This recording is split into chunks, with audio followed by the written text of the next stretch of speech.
Bassebo ne bannyabo mwe kukola emirimu gyonna oba buzimbi, abali mu transport, abali mu buli wamu wetukolera emirimu mubamu haramu ne halal eva buli ogenda okulaga.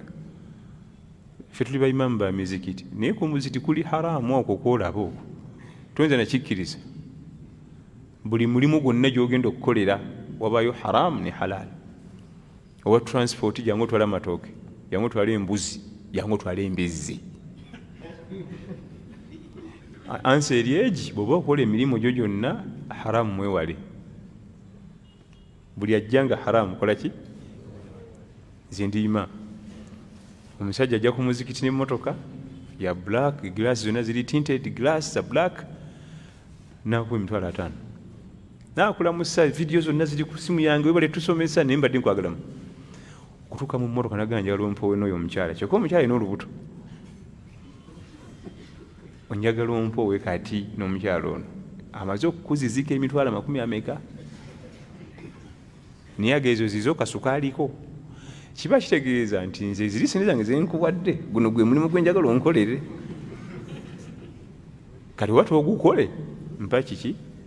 Naye nga umanye ekiwalimu kyaffe $50,000 gajja mu nsawo gazzeeyo nga ne budget zatandise dda ku mutwe kati.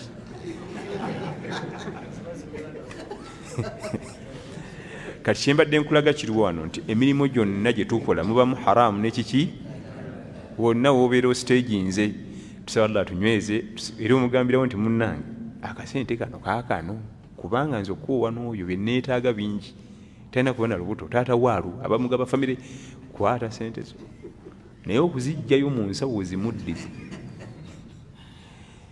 Nawulira osigalawo nyini ngemuka esimbudde nga wemasaga ng'eggongole sibaako. Naye nga bwekityo bwe kiri emirimu gyonna buli omu waali alumbibwa ebigezo. Oba oyagala oba toyagala olinaga nti nze ndi muzimbi mulungi professional niba mpadde kyaki okuyambako essinzizo ly'abalimu bagenda okugattira ku Allah. Bampadde okuzimba ekifo kugenda kubako ne siteegi, abaana abawala be bayimirira nga bambadde bute bukunya basanyusa abagenyi. Emirimu bwe gityo bwe gitambula halal haram, halal haram. Tusaba Allah tunyweze eva tusigale nga ku halal. Nti nze ndi musajja musiraamu gwe sigukola nti tujja kuwa sente ono bbiya muteeke muli mankani ku cupa z'amazzi muteeke nti sitwala biri haram. Oli yanga nvuze mu mmotoka amafuta gange ntuuse eno gye bantutte ng'ebiriyo byonna byonna biri haramu kati amafuta sina na mafuta gankumyawo Kampala nti weewole togeeza n'obisa ku mmotoka yo.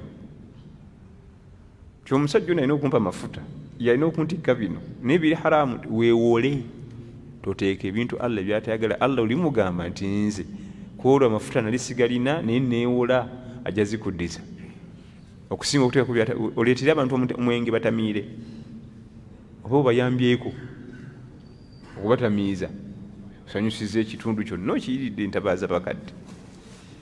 Naye Allah n'atusaasira bwe namubuuza nti ye agakozza mmeka n'agambuulira nalinako akasente kange ku simu okwo neŋŋaaka nti ase omuddu wa Allah ono biidhinihi tabaaraka wa taala naye nkamuweereza naye ate oluvannyuma Allah n'atuddizamu ffenna sente teweeta na dakika ziwera 40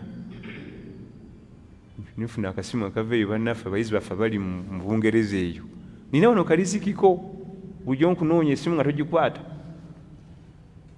Kati okusinga okukwata mu haramu noonyiza Allah n'ogondera shayitaani.